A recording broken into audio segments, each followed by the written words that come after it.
I'm pleased to say that joining me now from the United States is civil rights activist and son of Martin Luther King Jr., Martin Luther King III, and Deray McKesson, also a civil rights activist. Gentlemen, thank you so much, both of you, for taking the time to speak to us today. I just want to start by asking you both, and I'll start with you, Deray.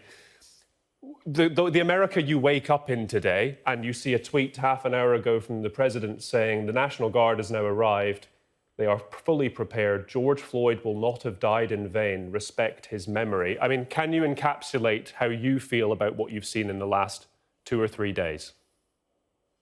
So with Trump, it's the same. It's no surprise that he is racist and that he is willing to use any tool of the government to harm Black and brown people and poor people. With the police, the police have killed more people, not less, since 2014 when the protests initially began.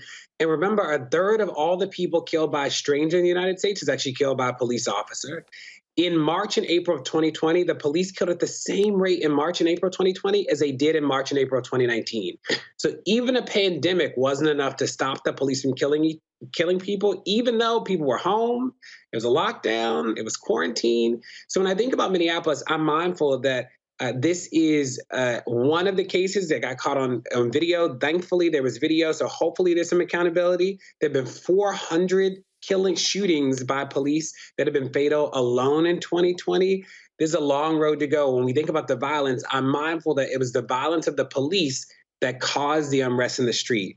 The protesters did not cause the violence. The police caused the violence. Martin Luther King III, Nancy Pelosi saying it's so very, very sad because the American people in that video Deray was mentioning saw an execution, a murder right before our very eyes. It wasn't self-defense. There has to be justice in that case. For you, when you look at the reaction of the protesters on the streets, how do you feel about what you've seen from the streets? Well, my father used to say that violence is the language of the unheard.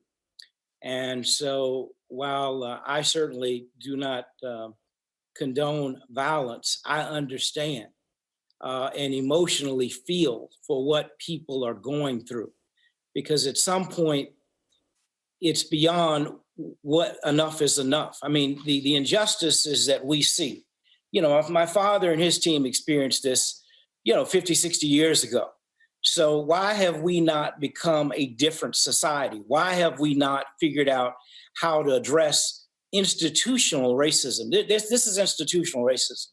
It reeks of all of the institutions having these kind of problems, certainly starting with police. But it's our whole society. And unfortunately, the tone, no one is surprised by what this president says, just greatly disappointed that he has constantly displayed no ability to bring people together and constantly stoking flames as opposed to coming to the conclusion that cooler heads will prevail.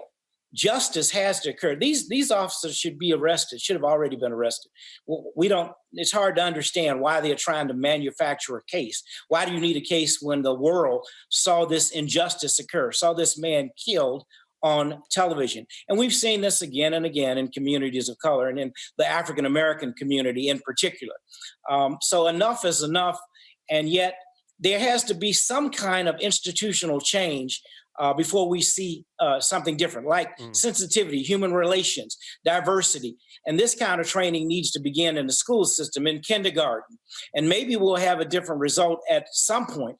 But people need relief right this moment. And the kind of relief that is needed is, most situations, police escalate as opposed to de-escalate. They need to learn how to de-escalate situations. And a person should be protected and served, not killed. We used to apprehend suspects without killing them. Now we kill. Deray, and that's all some of our police do. Yeah, Deray, just picking up on something Mr. King said there, the lack of institutional change since his father's day. I mean, was it ever on the way and Donald Trump has stifled any progress, in your opinion, or has it always been something that hasn't progressed forward since Martin Luther King Jr.'s day? Yeah, what's so beautiful about the civil rights movement is that they got a lot of incredible wins, right? So you think about voting, you think about housing, you think about education, desegregation. So are we in a better place in so many ways? Yeah, you think about the Civil Rights Act, you think about the Voting Rights Act, like huge wins. The police is one of the only sort of spaces in all of the civil rights work over the last 100 years that like the structure has pretty much remained the same. It just hasn't really moved as much. And we think about part of the why is that the things that we've been told work actually have no impact. So training doesn't matter, body cameras don't matter, community policing doesn't matter, hiring more Black officers doesn't matter. There are really only two things that change police behavior.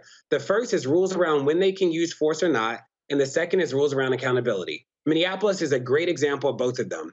In Minneapolis today, chokeholds are not banned. So it is not clear that that officer violated the full extent of the policy because chokeholds aren't really banned. Obviously, he put that man in a chokehold for so long, or like he restricted his airway for so long that that's unacceptable.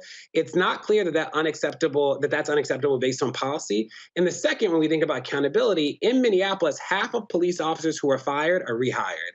And that's because of the way the contract is structured. And these are things that are fixes that we need political leaders who are courageous enough to deal with.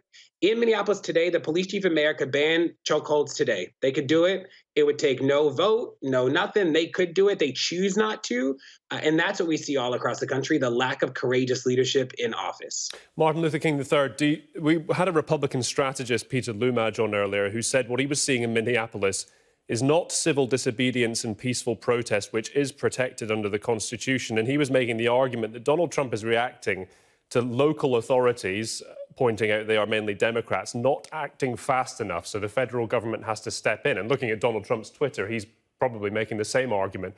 What do you make of that, that it's not, violent protest is not the same as civil disobedience? Look, again, I do not... I cannot condone violence. But what I will say is, if you have your foot on someone's neck, as this literally happened constantly, and you're telling people, don't push my foot away off your neck, it seems a little preposterous. I mean, obviously, all of this is politics. Whatever Donald Trump is doing, he's doing for his base. And unfortunately, he is in a very powerful position. And there are those who support this and look at what he says as the rule of law and do not have the sensitivity to understand the people have been pushed, their backs have been pushed up against the wall. Now, again, I may choose a different method, a methodology to address, but I understand what people are going through. And if you look at this, this is not just Black folk. In fact, in Minnesota, it's probably a large part of the crowd, maybe even white. And in some of the other areas around the country, because people have a propensity to see that which is wrong and stand up against it. Now, there are many techniques that can be used. And, you know, again, from my perspective, I hope we always can retain some level of civility and nonviolence. But I do understand why people have been pushed to use the level that they're using out of frustration. And again, over and over, this happens. Whether you talk about Walter Scott, where a policeman shot him in the back in South Carolina, whether you talk about, you know, Philando in Minnesota. I mean, these incidents just keep happening. You talk about Breonna Taylor in Louisville, Kentucky. Police bust down the woman's home and kill her while she's in her bed. So, you know, I'm just saying that police have to be held accountable, as Brother McKesson just stated, and that is not happening. So we got to figure out how to get politicians and others to hold the police departments accountable. Deray, can I ask you about that civil disobedience, violence balance? And as Martin Luther King III was saying there, doesn't agree with the violence, but can understand why. Where do you stand on that? Yeah, you know, it's interesting. I'm always interested in the way that we use language to do work in these moments. That remember, violence is harm against people. What we're seeing in Minneapolis is property damage, and those buildings will be back. That Target will be back. That police department will be back. You know who won't be back? George Floyd, right? So when I think about violence, the violence that caused this was the violence of the police.